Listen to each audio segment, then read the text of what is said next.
छात्रों नमस्कार।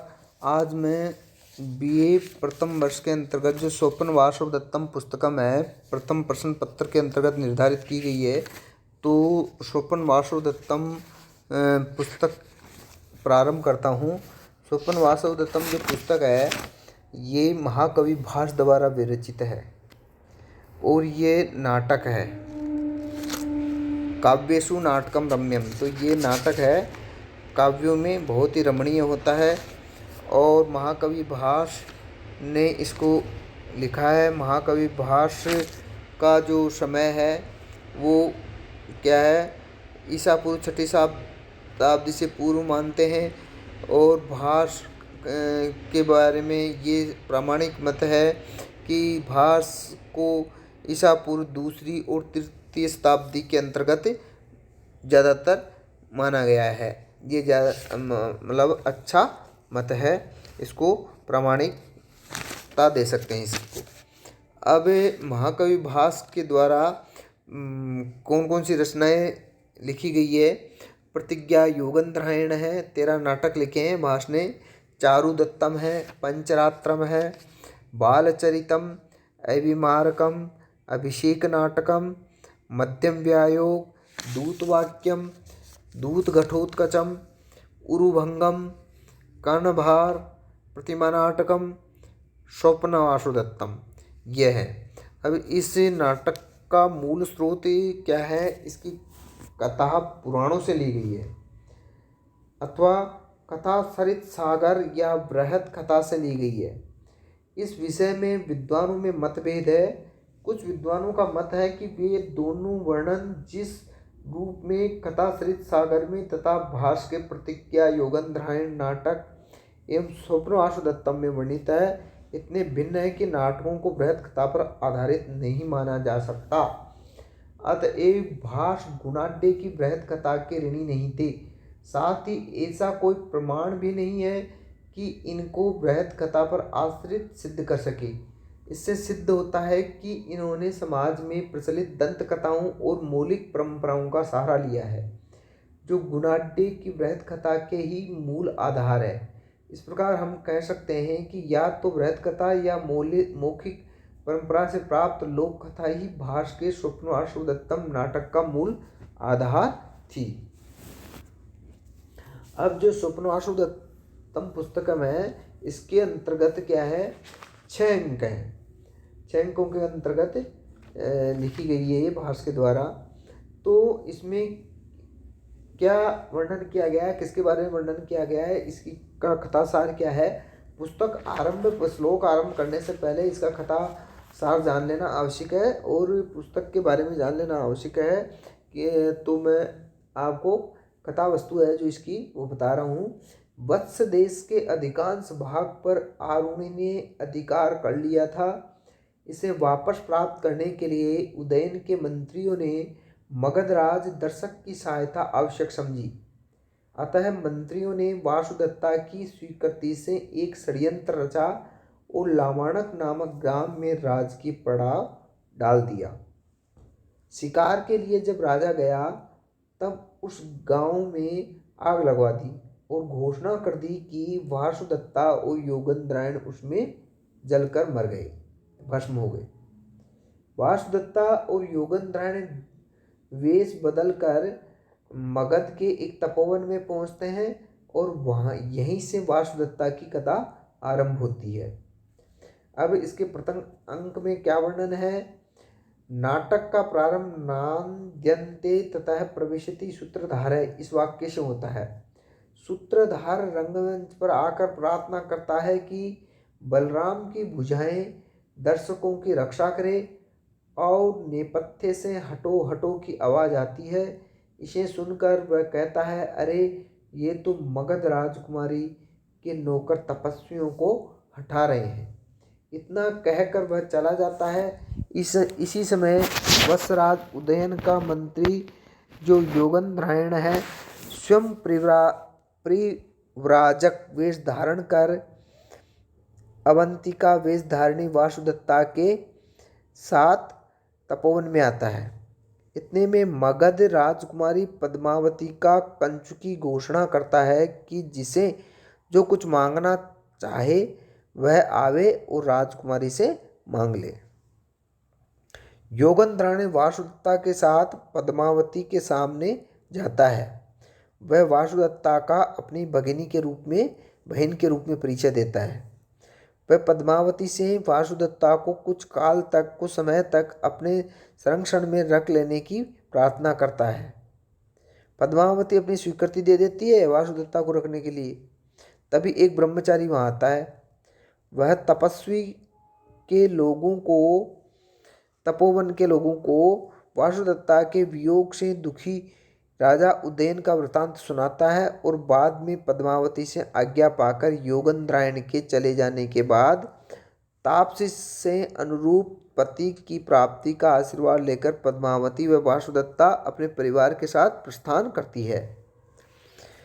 अब दूसरा अंक में क्या वर्णन किया गया है। द्वितीय अंक के प्रवेशक में चेटी आकर पद्मावती को गेंद खेलने का समाचार देती है। शीघ्र ही धात्री आकर मगधराज उदयन को पद्मावती के दिए जाने तथा उदयन द्वारा उसे स्वीकार किए जाने का शुभ समाचार देती है।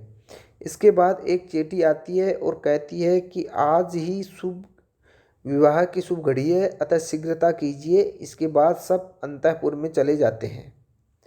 तृतीय अंक, इस विवाह के अवसर सभी प्रसन्न थे, लेकिन वासुदत्ता के लिए असहनीय हो जाता है ये विवाह, क्योंकि अपने पति का दूसरा विवाह हो रहा है। इसलिए वह महल से निकलकर मन बहलाने के लिए प्रमद वन में चली जाती है। उसे खोजती हुई एक दासी भी वहां पहुंच जाती है और उससे पद्मावती के विवाह के लिए जयमाला बनाने हेतु महारानी का संदेश सुनाती है। विवशतः वासुदत्ता माला गूंथने लगती है, परंतु उस माला में वह अविद्वा कर्ण नामक औषधि को ही गूंथती है, सपत्नी मर्दन को नहीं। दूसरी दासी आकर हार ले जाती है। वासुदत्ता अपने पति का दूसरा विवाह सुनकर दुखी होती है तथा शयनागार में चली जाती है।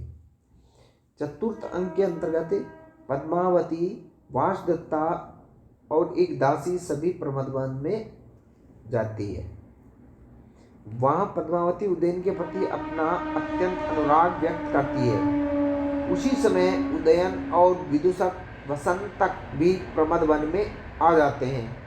पद्मावती वासुदत्ता का स्मरण करके अपने पति से मिलना नहीं चाहती, इसलिए वहीं लता कुंज में छिप जाती है। उदयन और वसंतक भी धूप से बचने के लिए उसी लता कुंज में जाना चाहते हैं, परंतु दासी उस लता कुंज को हिला देती है, जिससे उस पर बैठे हुए भौरे उड़ते हैं।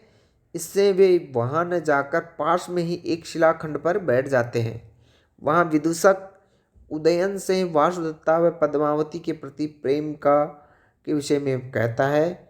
इससे राजा की आंखों में आंसू आ जाते हैं। तभी विदूषक मुख धोने के लिए पानी लाने जाता है और एकांत देखकर वासुदत्ता पद्मावती को राजा के पास भेजकर चली जाती है।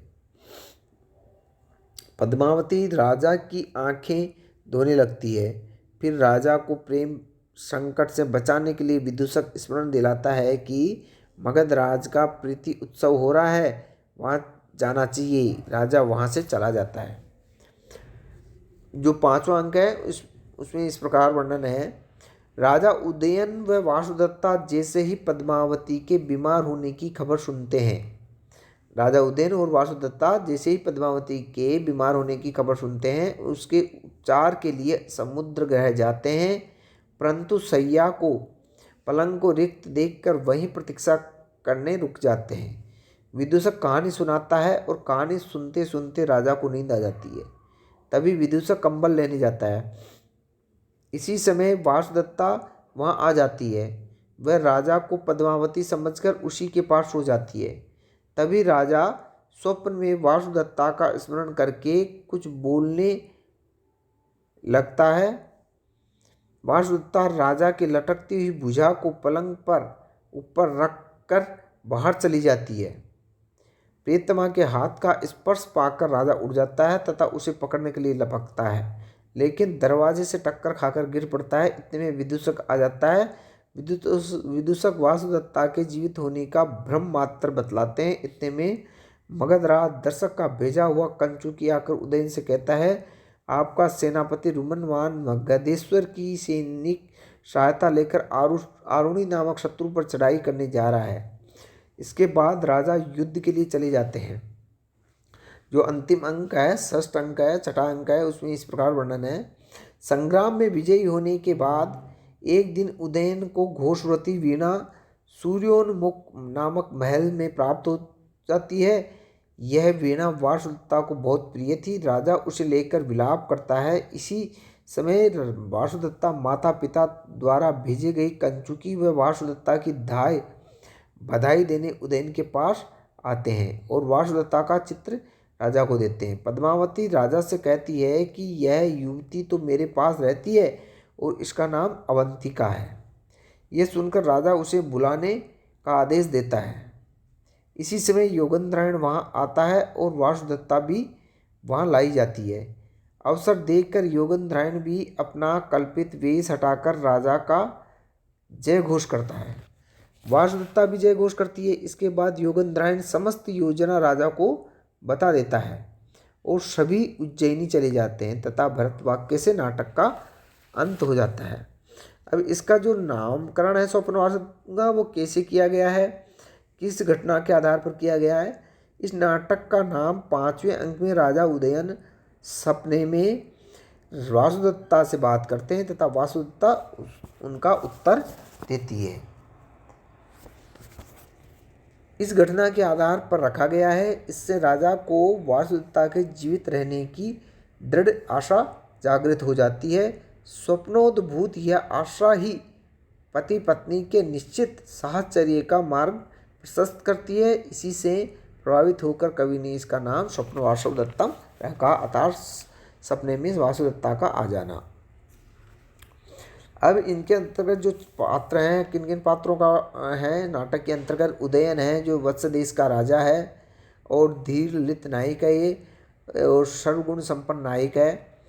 और वासुदत्ता इस नाटक की प्रधान नायिका है। वासुदत्ता अति सुंदर, बुद्धिमती एवं कोमलांगी है। और पद्मावती है जो नाटक की दूसरी नायिका पद्मावती है, यह मगध नरेश दर्शक की बहन है। पद्मावती उदार हृदय वाली, प्रतिज्ञापालक, सहानुभूतिशील एवं प्रतिभा संपन्न महिला है।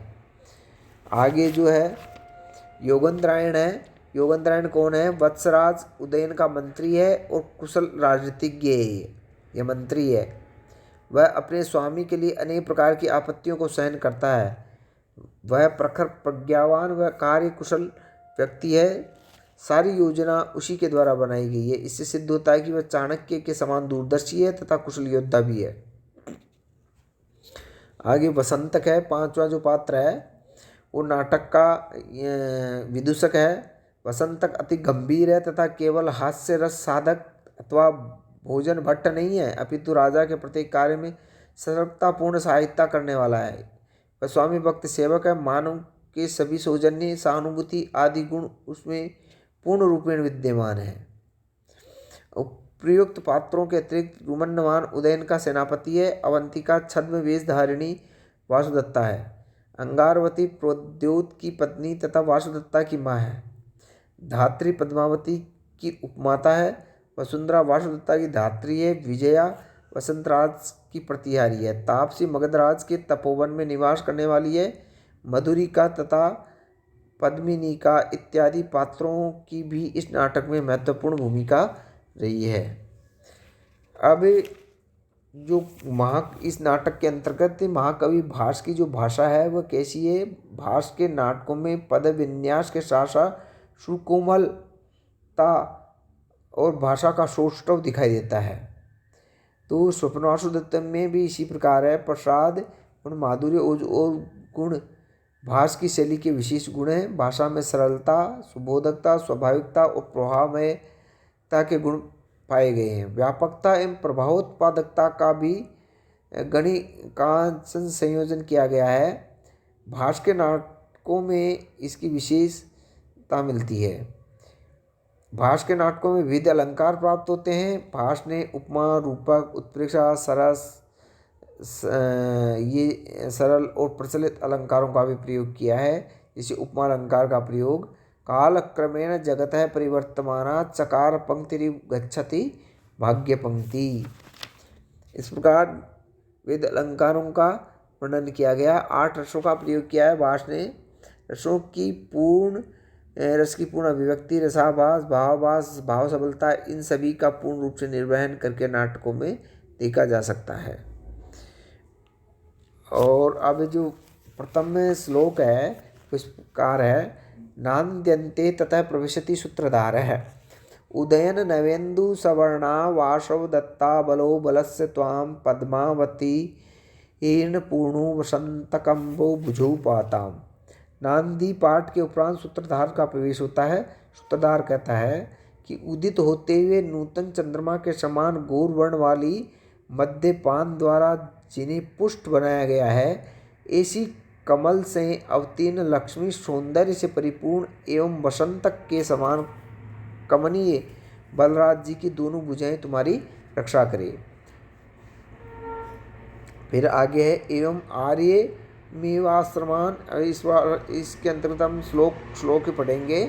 तो इस श्लोक का अर्थ है कि ये मैंने श्लोक का अर्थ बता दिया। उदित होते हुए नूतन चंद्रमा के समान गौर वर्ण वाली मध्यपान द्वारा जिन्हें पुष्ट बनाया गया है, ऐसी कमल से अवतीर्ण लक्ष्मी सौंदर्य से परिपूर्ण एवं वसंत के समान कमनीय बलराम जी की दोनों भुजाएं तुम्हारी रक्षा करे। अब इसकी जो संस्कृत व्याख्या है वो इस प्रकार है, बलस्य बलरामस्य उदयन नवेन्दु सवर्णो उदिताभिनव चंद्र सदृश वर्णो आशव दत्ता बलौ शीघ्र प्रदत्त सामर्थ्यो पद्मावतीर्ण पूर्णो कमलावतरित समग्रौ वसंतकम्रौ मधुमास कमनीयौ भुजौ बाहु त्वां भवन्तं पातां रक्षताम्। उदय नवेन्दु सवर्णो उदये नवेन्दोः सवर्णः येयोस्तौ भूवृषमाश आशु दत्ता बलौ आसमेन दत्तम आसमन्तात् बलम याभ्यां तो भूवृषमाश पद्मावतीर्ण पूर्णो पद्मात् अवतीर्णो आप पूर्णो इव मित। दत्त का दा धातु से कथा प्रत्यय बन के बना है। अवतीर्ण है अव उपसर्ग पूर्वक त्रि धातु से कथा प्रत्यय हुआ है। पाताम पा धातु से आताम होकर के लोट लगा का रूप है।